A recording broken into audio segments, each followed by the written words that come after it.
Мынау жол ушул өзү Таифка алып барат. Каяка алып барат экен? Таиф деген 110 километр Меккеден. Деңиз деңгээлинде 2000 километр. 2 километр деген 2000 метр. Бийик. Бийик, мына лазы сиздерге мындай жапыс көрүнгөнү менен, аябай бийик тоолору бар булардын дагычы. Кар жаган жери бар, жамгыр жаган жерлери бар, бийик тоолору бар. Ошо тоолордун бири ошо шаар жайгашкан Таиф. Таиф деп коет. Пайгамбарыбыз саллаллаху алейхи ва саллям жөө барган жер ошол. Меккеден пайгамбарыбыз не кылган экен? Жөө барган. Гаш кылгандагы ошол жерге барып туруп, кыдырып барып дават берген. Окуя мындай болгон. Пайгамбарыбыз саллаллаху алейхи ва саллям Меккеде жашап турганда эки тиреги бар эле. Эки канаты бар эле. Үйдүн ичинде Хадича энебиз эле. Пайгамбарыбыздын эң жакшы көргөн жубайы. Хадича энебиз биринчи исламды кабыл кылган аял. Аябай мал жанын аябай Алланын динине сарптаган аял. Пайгамбарыбыздын биринчи күндөн тартып акыркы күнүнө чейин жардам берген аял. Ошол аял энебиз өтүп кетет дүйнөдөн. Экинчиси Абу Талиб. Пайгамбарыбызды чоңойткон киши. Авасы, атасы менен бир тууганы.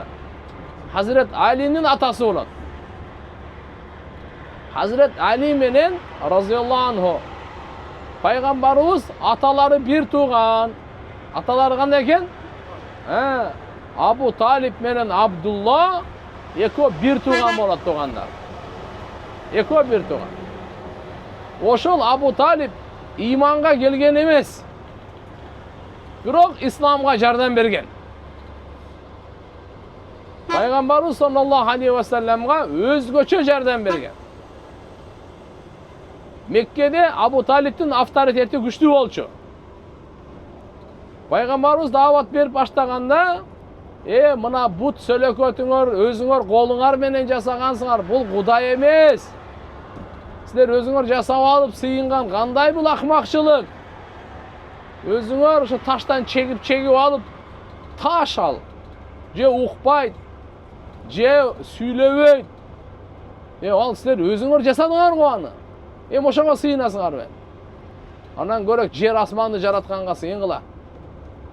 Шериги жок, кудурети чексиз Аллага сыйынгыла. Деп бир Алла Таалага дават бергенде, бул Меккедеги мушриктер Пайгамбарыбыз Мухаммад алейхиссаламга токтоп тур, буну ордуна коёйлу деп анан киришет дагы. Бирок Абу Талиптен коркот. Кимден коркот экен? Абу Талиптен коркот дагы, пайгамбарыбызга бир нерсе кыла албайт. Себеп тигин авторитети күчтүү. Анан мындай кылып, ошо Абу Талип өзүнө келип айтышты, айткан күндөрү болгон. Мына ийниңи кой деп койгун. Биздин ушу кудайчаларыбызды жаман сөгүп атат, тилдеп атат, ар нерсени айтып атат. Болбосо биз ордуна коебуз дейт. Абу Талиб айтат, мыналар ушундай деп атат, ушу даватыңды токтотчу дейт. Күндөрдүн биринде Абу Талиб айткан. Ава токтот деп атканда пайгамбарыбыз Абу Талибке айткан. Ава деген, мен бул даватымды токтото албайм. Булар колунан келбейт. Эгерде даже айды күндү оң колума коюп берсе, айды сол колума коюп берсе, ошондо да токтотпойм деген. Анан булар болсо айткан Абу Талибке келипчи, бул Мухаммад иниң эмне үчүн дават берип атат? Эгерде мансапты кааласа биз жетекчилик кылып алайлычы, даватын токтотсун. Эгер байлыкты кааласа биз мына Меккедеги бардык байлыкты топтоп берели, биздин эң байыбыз болот. Эгерде ушу даваттын максаты үйлөнүү болсо, Меккедеги сулуу кыздардын бардыгын коюп берели, каалагандай үйлөсүн. Абу Талиб айтты, мынандай деп атат. Ушу даватыңды токтотчу десе, пайгамбарыбыз айткан, мен аны үчүн келген эмесмин. Мен Аллахтын динин жеткириш үчүн келгенмин. Мага мансап, бийлик, байлыгынын башка нерсесинин кереги жок. Мен буну токтото албайм. Жада калса, эгерде күндү оң колума, айды сол колума коюп берсе да мен муну токтото албайм деген. Ошентип бирок алардын ортосунда кандайдыр келишпестиктен болуп тургандагы Абу Талиб өтүп кетет дүйнөдөн, өлүп калат. Хадиче энебиз менен Абу Талиб 1 жылда өлөт. Макулбу? Экөө тең тиреги болчу да. Эки тиреги кулагандай, пайгамбарыбыз ошол жылды кайгы жылы деп жарыялаган. Кандай жылы деп жарыялаган? Кайгы жылы. Амал хузн деп коет. Кайгы жылы деп жарыялады. Себеп дегенде өтө чоң жоготуу болду. Хадиче энебиз жанында дайыма көңүлүн көтөрүп, бардык нерсесин берип турат эле. Ал энебиз өтүп кетти. Абу Талибти аз айтып бердим. Бул киши өтүп кетти. Абу Талиб мусулман болуп өткөн жок. Бирок Хадиче энебиз мусулман эле. Алланын саламы келген, Алланын разычылыгы келген. Ошентип экөө өтүп кеткенден кийин, анан кийин буларга табылбай калды. Ана душмандыкты күчөттү. Тиреминада таянганы, колдоочулары жок болду. Эми мынаке деп туруп, булар душмандыгы күчөйгөндө пайгамбарыбыз саллаллаху алейхи ва саллям ушу Меккеден Таифка мына азыр кетип аткан жолубуз. Түп-түз кетсек 110 километрде Таиф бар, ошол жака сапар алды. Эмне үчүн? Таифта араптардын эң кыйын уруусу жашайт эле. Бану Сакиф деген.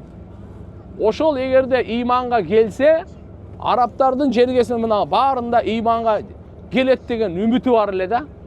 Күчтүү, таасирлүү уруу болчу да. Бану Сакиф деген. Ошо Бану Сакифке ушу үмүт менен барды, бирок ал жакта пайгамбарыбыз ойлогондой болбоду. Пайгамбарыбыз саллаллаху алейхи ва саллям жалпы элге эле барып дават бергендин ордуна барып аттуу баштуулар менен сүйлөштү. Ушулар ыйманга келсе, ушулар менен сүйлөшөйүн, уят. Bir коомго келсе, барып эл аралап кирип кетпесин. Bir шаарга келсең, эшигинен дарбазасынан кир дегендей, аттуу баштууларын топтоп сүйлөштү. Бирок алар кабыл кылбады. Өтө копол, орой мамиле кылды. Баягы коому кууп чыккан сенби деди бирөөсүчү. Экинчиси айтып, баягы жалганчы сенби деди. Үчүнчүсү да ушундай балакет сөздөрдү айтып, пайгамбарыбыздын даватын уккан тиякта турсун, жүрөгүн ренжитип, алардын бардын четке кагып кетирди. Пайгамбарыбыз анан булардан болбойт экен деп, анан жөнөкөй элге дават кыла баштады. Жөнөкөй элге дават кылганда тигилер пайгамбарыбызга каршы салып койду.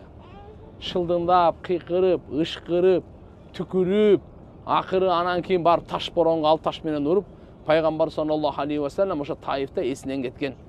Денесинен чыкпаган жерде кан чыгып кеткен. Мына ошондой күн оор болгондо Жабраил периште асмандан түшкөн, тоолорду башкарган периште асмандан түшкөн, мынаке айткан, Алла Таала сиздин даватыңызды укту, алардын кылган мамилелерин бардыгын көрдү. Ошолардын бардыгын айтып туруп, эми мына тоону башкарган периштени мен менен кошо жиберди. Таиф деген шаар эки тоонун ортосунда эле, сиз буйрук берсеңиз, экөөнү мындай кылып бириктирип коет деди. Bir тирүү жан калбайт деди. Пайгамбарыбыз айтты, жок деди. Мен ал үчүн келген эмесмин.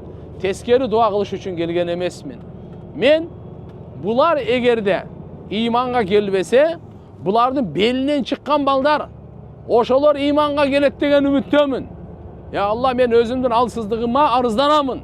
Сен эле наразы болбосоң болду. Деп пайгамбарыбыз Мухаммад алейхиссалам ошолорго тескери дуа берген эмес. Наоборот, жакшы дуа берген. Айткан, Алла хидаят берсин. Булар билбей ушуну кылып атышат деген. Эми пайгамбарыбыздын дуасынын берекесин көрүң. Өздөрү ыйманга келбеди. Булар белинен чыккан балдары ыйманга келди да. Ошонун белинен чыккан пайгамбарыбыз дуасынын берекесинен белинен чыккан балдардын бири Кутайба ибн Муслим Орто Азияга исламды алып келди. Орто Азия исламды ким алып келтир? Ушул деді, ушу Таифтик болот ошол. Ошол баягы пайгамбарыбызды таш менен ургандардын балдары болот ошол. Пайгамбарыбыздын дуасынын берекеси менен мына ошолор альхамдулилля мынакен эмеге келгендер. Келип машалла мына карап Орта Азия, бардык Орта Азия ошол кишинин баны ошол Кутайба ибн Муслим деп. А Кутайба ибн Муслимге бардык ошо пайгамбарыбыз Мухаммад алейхиссаламдын дуасынын берекеси болгон. Мына ошо Таиф деген ошол.